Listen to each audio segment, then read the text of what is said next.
Welcome to the Flipped Classroom. In this video, the second video in a series of 3 videos titled Introduction to Tim Kettler's Flipped Classroom, we review the role of the student and the teacher in the flipped classroom setting.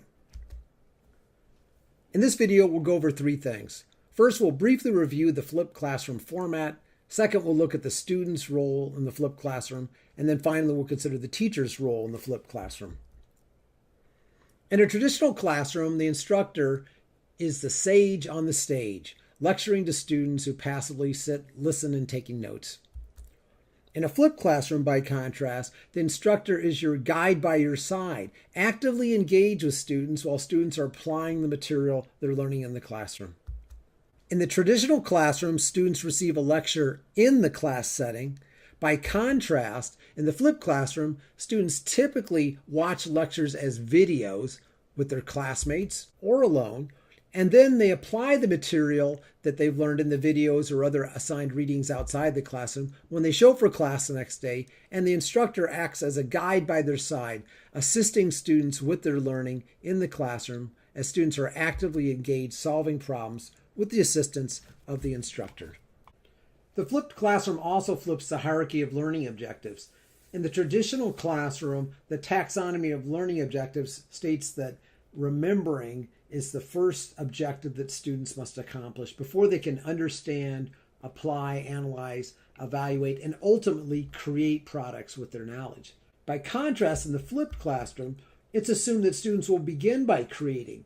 They'll then evaluate what they've created, and then in analyzing what makes for a good or a bad project, they'll start to apply their learning to develop a full understanding and hopefully some long-term remembering of the course content.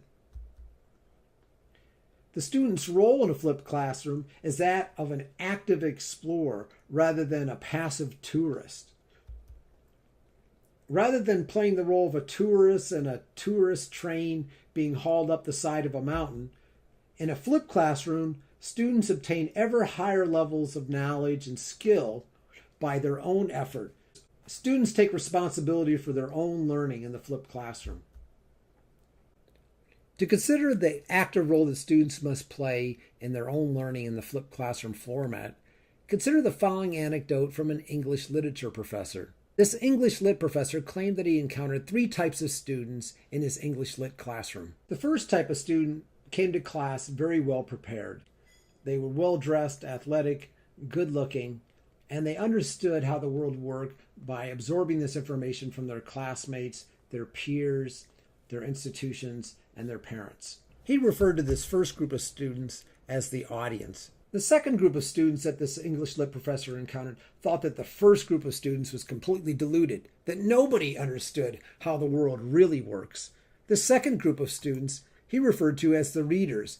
These students were trying to figure out the meaning of life. How did the world really work? And they were looking for meaning in the books that they were reading. Therefore, this instructor referred to them as the readers. Yet there was a final group of students that this English lit professor encountered. This final group of students, like the second group, the readers, felt that the first group of students, the audience, were completely deluded, that nobody really understood how the world works. And like the second group of students, the readers, this third group of students was searching through the great works of literature, trying to find the meaning of life, to discover how the world really works. But unlike the readers, this group of students was trying to actively create meaning. He referred to these students as the writers. These students were actively engaged in trying to produce meaning. If you can appreciate the distinction between these 3 types of students, the passive audience members and the actively engaged readers and writers, then perhaps you can appreciate extending this metaphor to mountain climbing, whereas tourists are passive individuals climbing the mountain, perhaps on a train or trolley provided by a tourist service. They're audience members, whereas the more actively engaged individuals are explorers or map makers, like the readers or writers in an English literature class. You'll recall that in the flipped classroom, the pinnacle of success is to achieve a high level of understanding and perhaps lifelong remembering of the material. But one can only do this by being actively engaged in the class, creating, evaluating what you've created, then analyzing whether it's good or bad or could be improved, and then applying your learning to achieve a higher level of understanding. And it's only the actively engaged readers, writers, the explorers and map makers in the flipped classroom that can attain this high level of understanding.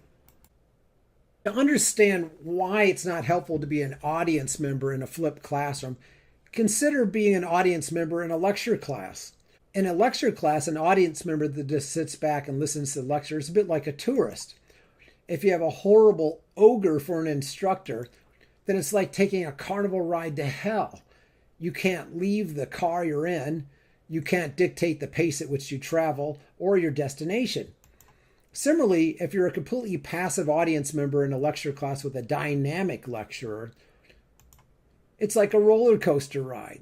You don't get to determine where you go in the class or how fast you go. You're just there to be entertained. By contrast, in the flipped classroom, you should think of yourself as an active learner, as a reader or explorer, a person actively engaged in attaining a higher level of understanding. So in summary, the student's role in the flipped classroom is as an actively engaged learner, as an explorer climbing to an ever higher level of knowledge. But just as a mountain climber needs a little bit of help in climbing an impressive mountain like Mount Everest, the teacher's role in the flipped classroom is to act as your Sherpa. A Sherpa is a member of a Tibetan people living on the high southern slopes of the Himalayas in eastern Nepal and known for providing support for foreign trekkers and mountain climbers. The term Sherpa also refers to an experienced guide that helps others on a mountain climbing expedition. Edmund Hillary was the first person to climb Mount Everest, but Edmund Hillary was able to climb Mount Everest with a team of skilled Sherpas led by the greatest Sherpa of all time, Tenzing Norgay. In the flipped classroom, the teacher is your Sherpa, an experienced guide at the course material. It is helpful if your instructor is a true master of the course content, an expert in their field who has attained the very highest level of knowledge possible in their field. To illustrate the benefits of having an expert guide, consider the following anecdote. Several years ago, when I was an instructor in Los Angeles teaching at UCLA, I just moved to Los Angeles, and after having lived there for 6 months without owning a car, I was walking down Westwood Boulevard one day when a car pulled up and asked for directions to West Hollywood. Wanting to be helpful, I told the gentleman in the vehicle that he needed to pull a U-turn, head down Westwood Boulevard towards Pico Boulevard, and then take a right turn on Pico, and within 20 or 30 minutes, depending on traffic, he should be in West Hollywood. As he pulled the U-turn, I felt a warm glow of having done a good deed for the day. But as he continued down Westwood Boulevard, I suddenly realized that I told him to turn right, when in fact, he should have turned left. In other words, I had given him bad directions. As someone who didn't even own a car, who had barely lived in Los Angeles for 6 months, I didn't know the city of Los Angeles. I had never been to West Hollywood, and I was not the right person to give this person directions. Similarly, in the flipped classroom, you want your instructor to be a master of the course content, someone who has been there, that has reached the highest levels attainable in terms of knowledge in their field, so they can show you how they got there and provide you with guidance and feedback as you trek your way up the mountain of knowledge to obtain ever higher levels of expertise and knowledge in the course content. A skilled instructor who is an expert in their content domain should be able to help you do 3 things. First, it should be able to help you create a roadmap through the learning objectives so you understand how to chart your own progress. Second, they should be able to provide you with formative feedback along the way. This should be helpful, low-stakes feedback, kind of like a GPS device on your smartphone telling you whether you're off course or whether you need to turn right 500 feet ahead. And finally, a teacher in your flipped classroom should be able to provide you with expert summative assessments of your performance on the course objectives. Your teacher, as an expert in this content domain, should be able to give you an accurate portrayal of just how good your level of understanding of the course material actually is. So in summary, students in the flipped classroom are like explorers and map makers climbing a mountain. Students are engaged learners, striving to reach the highest level of understanding possible with the course material. Your teacher in the flipped classroom serves as your Sherpa, an expert guide by your side, assisting you on your journey towards ever higher levels of knowledge and expertise.